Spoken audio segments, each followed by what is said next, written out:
Здравствуйте, уважаемые телезрители! В эфире программа «Беседы у камина». Всем давно известна истина, что человек привыкает ко всему. К сожалению, события прошлого года дали возможность нам в полной мере убедиться в правильности этих слов. В начале события Майдана, Крым, затем Донбасс, политическая нестабильность, экономические спады, выборы, бомбежки, паника, мародерство — ко всему этому приходилось привыкать и приспосабливаться.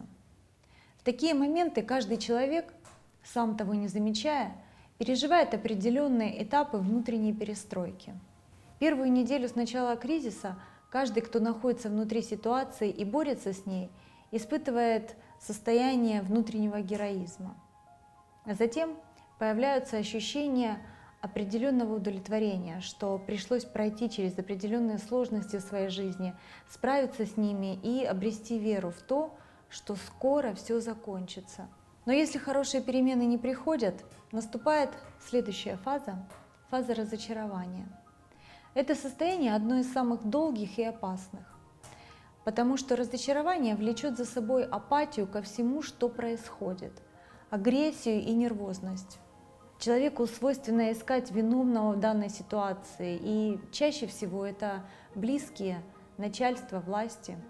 Некоторые люди переживают алкоголизм, сложности в отношениях, неспособность любить, отсутствие интереса к делам и особенно страх. Страх за свою жизнь, страх будущего, страх нищеты. Эти стадии проходили граждане Америки в 1939 году во времена Великой депрессии.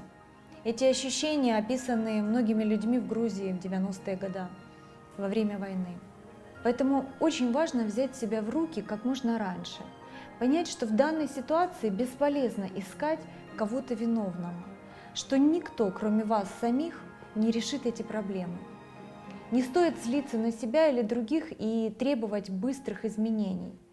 Секрет в том, чтобы сосредоточиться на ежедневных мелочах.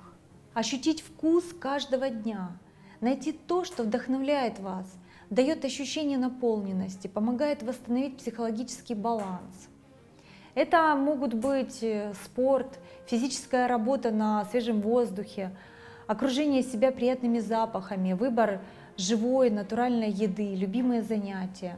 Постарайтесь меньше смотреть новости. Возьмите за привычку каждый день слушать классическую музыку. Никому не позволяйте выливать на вас поток негативной информации. Берегите себя от этого. Не анализируйте и не оценивайте каждое событие с точки зрения того, хорошо оно или плохо. Просто переживайте его достойно. Помните, чем меньше вы будете беспокоиться, тем скорее жизнь покажет вам свои лучшие стороны. Удачи вам!